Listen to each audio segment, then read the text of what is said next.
Imagine a world where rockets blast off twice as often as they did just months ago. That's exactly what SpaceX is preparing to do at Cape Canaveral, thanks to a green light from the Federal Aviation Administration. But here's where it gets controversial. How do you balance the rush to explore space with the need to protect the environment? Let's dive into the details. The FAA recently announced that SpaceX's plan to double its Falcon 9 launch frequency from 50 to 120 missions annually at the Space Launch Complex 40 is the green light it needs without requiring a full environmental impact statement, EIS. This decision hinges on a modified Finding of No Significant Impact, FONSI.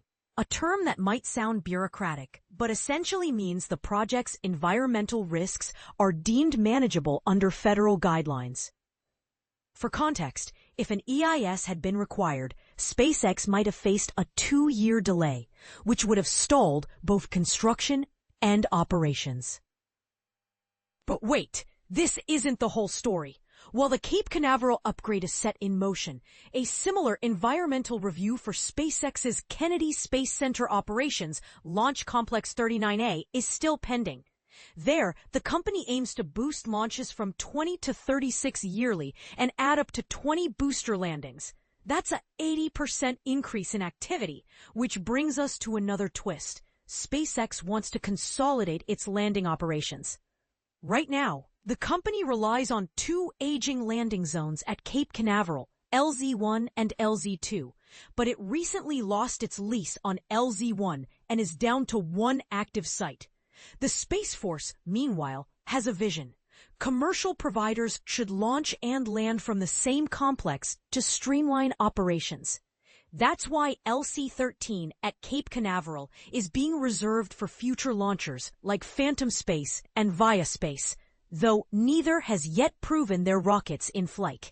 For SpaceX's new Cape Canaveral landing pad, the plan includes a 400-foot diameter landing zone, a gravel apron for safety, a nitrogen gas line to cool engines post-landing, a 30-foot pedestal for processing, and crane storage. Altogether, this adds about 10 acres of infrastructure. Combine that with Kennedy Space Center's proposed upgrades, and the region could see up to 56 booster landings annually.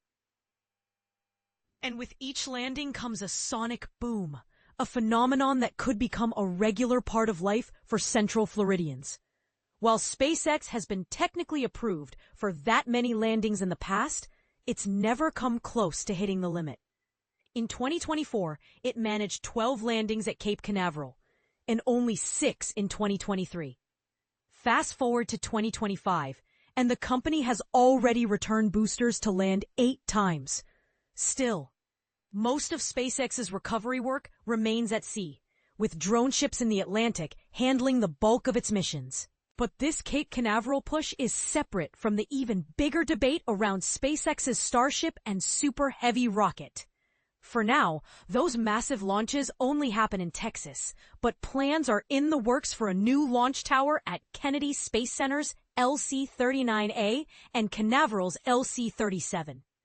The FAA and Air Force are currently conducting more rigorous environmental reviews for those projects, which could reshape the space industry entirely. Of course, none of this happens without scrutiny. The FAA won't issue licenses unless safety, risk, and financial responsibility standards are met. So here's the question. Is the trade-off between increased launch frequency and environmental concerns worth it? Or does this set a dangerous precedent for unchecked commercial expansion in space? Share your thoughts. Does progress justify the potential costs? Or should we be more cautious? And what about the sonic booms? Are they a small price to pay for innovation, or a disruption too far? The conversation is just getting started.